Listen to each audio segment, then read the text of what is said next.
바로 수업 시작하도록 하겠습니다. 네, 안녕하세요. 저는 5주차 수업을 맡은 김민준입니다. 오늘 과제는 유닛 33부터 40까지였죠. 잠시만요. 네. 어, 이번에 처음으로 C 언어나 프로그래밍을 배울 때 어려운 주제들과 중요한 주제들이 많이 있었던 것 같아서 많이 힘드셨을 것 같아요.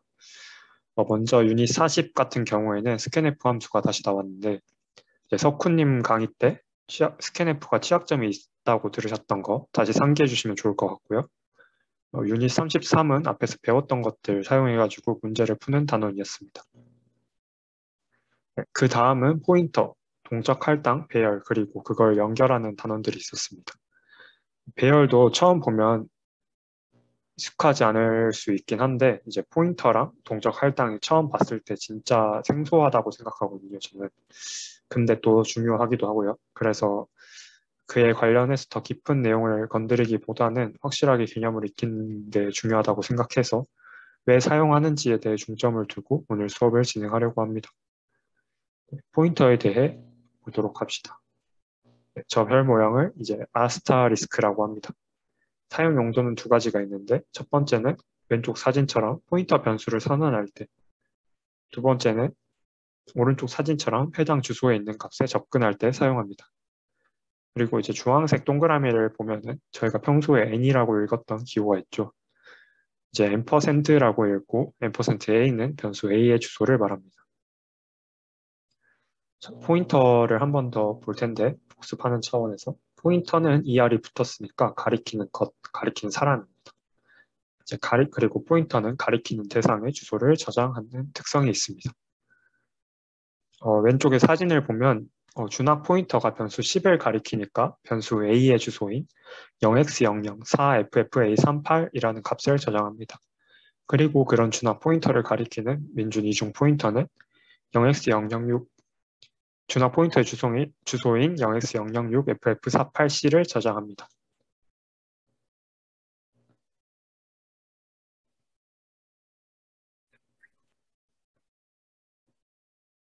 포인터를 공부하다 보면 왼쪽 사진 같은 사진들이 많이 나오는데 이게 다 공부하다가 이해가 안 돼서 사람들이 그린 거니까 혹시 포인터 공부하시다가 힘드셔도 저렇게 그림을 힘드시다면 이해가 힘드시다면 저렇게 그림 그리셔가지고 이해하시는 것도 좋을 것 같아요. 다시 수업으로 들어와가지고 이제 그럼 주소를 저장하면 주소로 뭐 할 거냐라는 질문이 남잖아요. 그래서 이제 주소를 저장하는 거는 그 주소에 살고 있는 값에 찾아가기 위함이다 라고 생각하시면 될 것 같아요. 이제 준학 포인터가 A의 주소를 저장한 거는 이제 A의 값인 10에 접근하거나 A의 값인 10을 변경하려고 그러는 것이다 라고 생각하시면 될 것 같고요. 민준 이중 포인터가 준학 포인터의 주소값을 저장한 이유는 이제 준학 포인터의 값 0x004FFA38을 바꾸기 위함 아니면 그 값에 접근하기 위함이다라고 생각하시면 될 것 같습니다. 그래서 준학 포인터의 주소를 사용해서 준학 포인터의 값을 바꾸면 준학 포인터가 가리키는 것이 이제 A가 아니라 다른 무언가가 되겠죠. 그 다음에는 이제 포인터를 사용하는 이유에 대해서 한번 보도록 하겠습니다. 함수의 내용이 나오긴 하는데 한번 따라가 보도록 할게요. 왼쪽 코드를 실행하면은 메인 함수부터 실행이 되겠죠. A의 5 값을 넣고 B의 10 값을 넣어줍니다. 그리고 프린트 F로 바로 A와 B를 한번 출력해 봅니다. 그러면 before swap A는 5, B는 10 이렇게 나오겠죠. 그 다음에 swap A, B라는 문장을 실행해 줍시다. 저걸 실행하면은 화살표를 따라서 위에 있는 swap, int swap이라는 것을 실행을 해준다는 것을 의미합니다. 이제 num1에 A 값을 넣고 num2에 B의 값을 넣어서 수압 안에 코드를 실행해 줍시다. 수압 안에 코드를 보면은 num1과 num2를 바꾸는 그런 코드입니다. 그러고 나서 리턴을 해주면은 다시 메인 함수로 돌아와서 그 아래 printf를 실행해 줍니다. 근데 이렇게 했는데 이제 before swap과 after swap의 값을 보면은 아직 A와 B는 바뀌지 않은 것을 알 수 있습니다. 분명히 swap에서 바꾸어 주었는데 말이죠. 그러면 이제 오른쪽 사진으로 왜 그런 일이 일어나는지 한번 봅시다. num1 값에 a의 값을 복사해가지고 num1은 5가 되었습니다. 그리고 num2도 b의 값을 복사해서 num2도 10이 되었죠. 그러고 나서 num1과 2의 값을 바꿔주었습니다. 그러면은 이제 num1과 num2는 바꾸었지만 a와 b는 그대로인 것을 알 수 있죠. 왜냐하면 num1과 a가 별개이고 num2와 b가 별개인 것을 볼 수 있습니다. 그렇다면 메인 안에 a와 b를 바꾸고 싶으면 어떻게 해야 할까요? 다음 가운데 있는 빨간색 사진과 같이 주소 값을 넘겨주면 됩니다. 오른쪽 사진을 보면은 이제 메인 함수에서 a의 주소값 %a를 넘겨준 다음에 이제 수업 안에서는 그 a 주소값을 참조해서 a의 값에 접근을 하게 됩니다. b도 마찬가지로 b의 주소값을 넘겨주면 그 b의 주소값을 참조해서 b의 실제 값에 접근하게 됩니다. 그리고 그 값을 사용해서 수합을 하면은 이제 실제 a와 b가 바뀌는 결과를 볼 수 있습니다. 앞의 방식을 값을 복사해 사용한다 해서 call by value, 그리고 뒤의 값을 주소를 참조한다고 해서 call by reference 방식이라고 말합니다. 네, 포인터를 사용하는 이유는 이거 말고도 여러 개가 있고 장단점이 있는데요. 네, 그런 부분이 더 궁금하시면 이제 구글링을 통해서 읽어보시면 될 것 같습니다.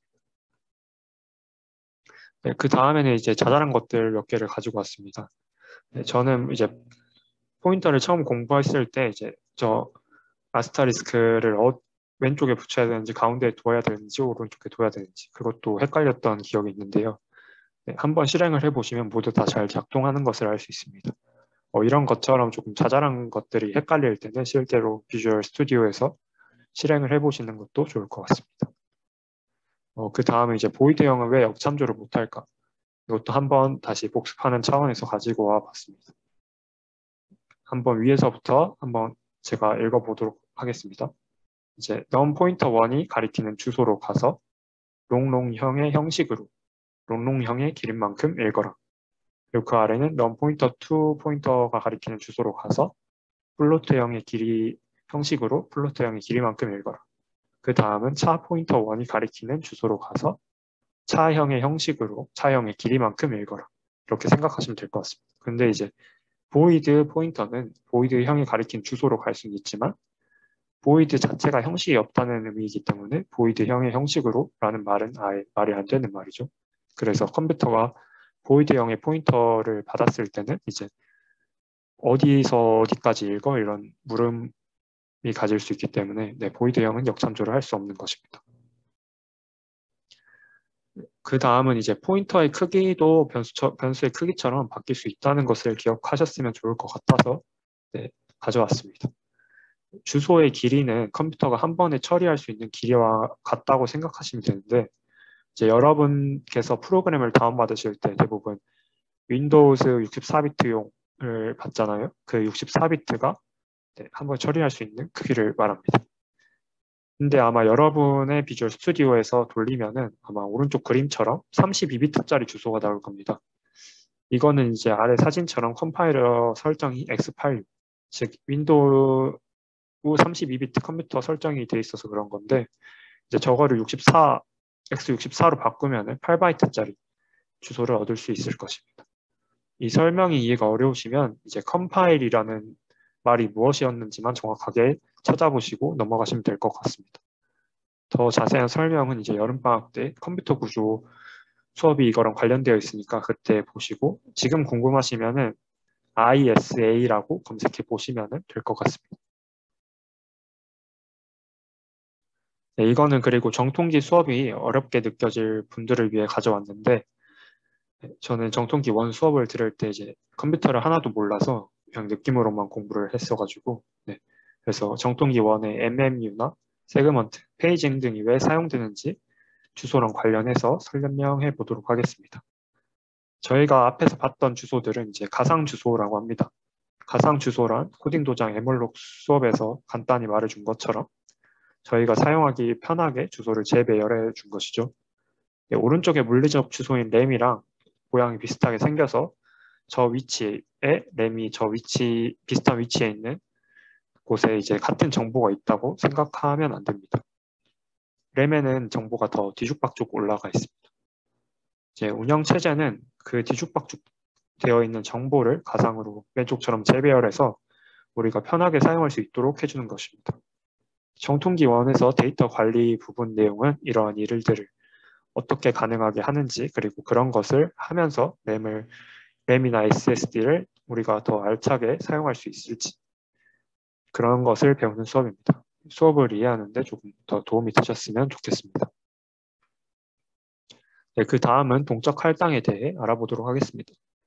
이거는 유닛 38에 있던 내용을 그대로 가져왔는데, 이제 학생 몇 명의 점수를 저장하는 프로그램을 만들었다고 합시다. 네, 이제 학생이 한 500명 정도 있을 것 같아서 인트 스코어 500으로 배열을 만들어줬어요. 받을 수 있는. 근데 실제로는 이 학생이 10명인지 1000명인지 10억 명인지 모르는 거잖아요. 그래서 500명을 배열을 만들었을 때 이제 10명이면은 490명의 자리가 낭비되는 것이고 메모리가 1000명이나 10억 명은 아예 돌아갈 수 없는 거죠. 프로그램이.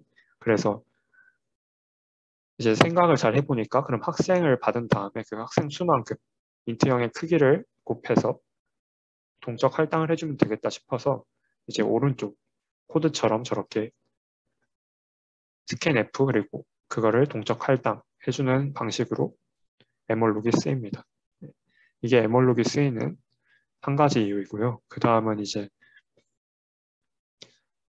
학생 몇 명의 점수를 저장하고 그리고 계속 코드를 실행하다가 이제 학생 점수가 필요 없는 부분이 나왔습니다. 근데도 이제 에멀록을 쓰지 않으면은 메모리상에 10억 명의 점수가 다 올라가 있어야 합니다. 그래가지고 이제 에멀록을 써가지고 중간에 필요 없는 부분이 나왔을 때 풀이를 하면은 메모리가 조금 더 효율적으로 돌아갈 수 있게 만들 수 있습니다. 네, 이게 에멀록을 쓰는 또 다른 이유입니다.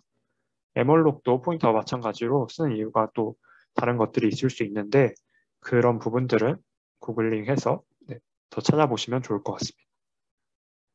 네, 이제 오늘 수업은 다 끝났고요.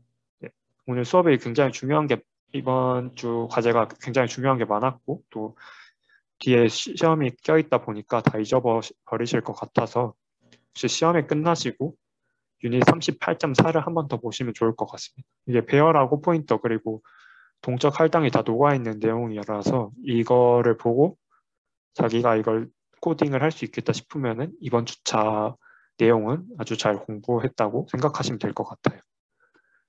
그리고 이거는 포인터에 대해서 잘 설명한 영상 같아서 한 7, 8분밖에 안 되는 영상이거든요. 네, 이것도 한번 보시면 좋을 것 같습니다. 네, 이상으로 오늘 수업을 마치도록 하겠습니다. 혹시 질문 있으시면 한 30초만 질문 받고 네, 오늘 수업 마무리하도록 하겠습니다. 질문 없으시면 나가주셔도 괜찮습니다. 네, 감사합니다.